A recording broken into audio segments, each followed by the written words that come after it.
If you're an audio engineer and you're constantly DMing artists, asking if they need mixing and mastering, you're doing way too much work. The problem isn't that there aren't enough artists who need your services. The problem is that you don't have a system bringing those artists to you. In this video, I'm going to show you a simple system I'm building to turn strangers into paying mixing and mastering clients without spending all day chasing people's in the DMs.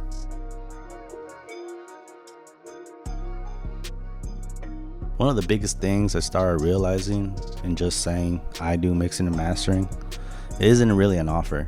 There are thousands of people online saying the exact same thing, and artists need to immediately understand, what am I getting, how much does it cost, how long does it take, what do I need to send you, and what's the next step.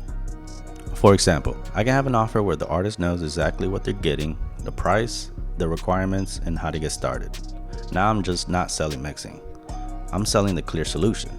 Now here's everything that starts becoming a system. This is the basic funnel I'm building.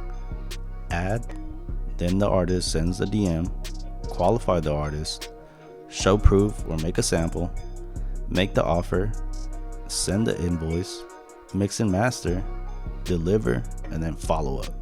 The important part is that every step has a purpose. My content and advertising gets attention. Instead of me messaging random artists, the interested artists can come to my messages. Then I figure out what they actually need. I'm not trying to immediately throw a price at everybody. What if they just need one song or two songs? Do they have the stems? Are they looking for just mastering? Do they need more than just mixing? And once I know that, I can make the right offer. Here's an example of what I'm talking about. This person came in interest in the service. Instead of writing the whole sales pitch, I'm trying to move the conversation towards one thing. What's the next step? Maybe it's sending me the song, maybe it's sending the stems, or maybe it's just hearing what they got first. But every message should move the client forward. That's something I think a lot of the engineers get wrong. You could spend 30 messages talking about where they're from, what's their music, their links, all that stuff, and you actually never make them do anything. At this point, you just need to make an offer. So getting paid. Once they're ready, I try to make payment simple. And we'll get more into the tools I actually use to actually, do this and what people use the most. If it's Apple Pay, if it's Cash App, if it's, straight up debit card to credit card, putting in your numbers in. So we'll see what is actually better. But for right now, I send an invoice and then make the payment. And now the project moves into my workflow. The process is very important because I don't really want to figure out the process between different clients. I want to keep it simple. Leads come in, files come in, payment comes in, the project gets completed, the final gets delivered. That's it. It's simple.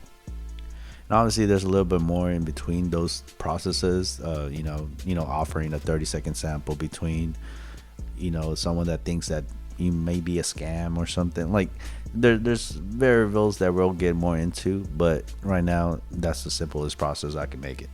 So let's do it. But here's something even more important. You don't want to build a business where you constantly need a brand new customer for every sale. Let's say somebody pays you $65 for their first song.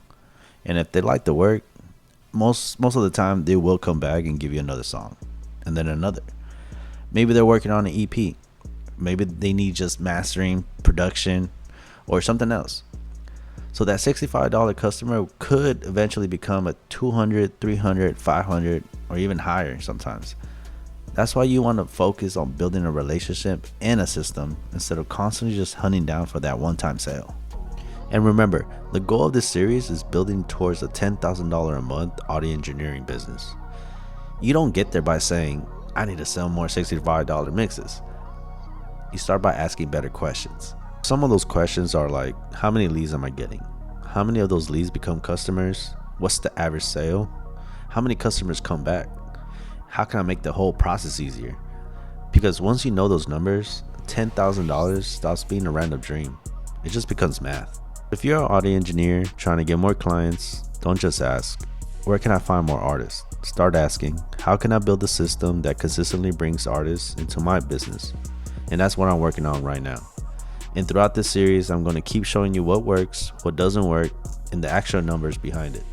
If you want to follow my process of building this $10,000 business, come on, subscribe, hit that button. I'll see you on the next episode. Deuces.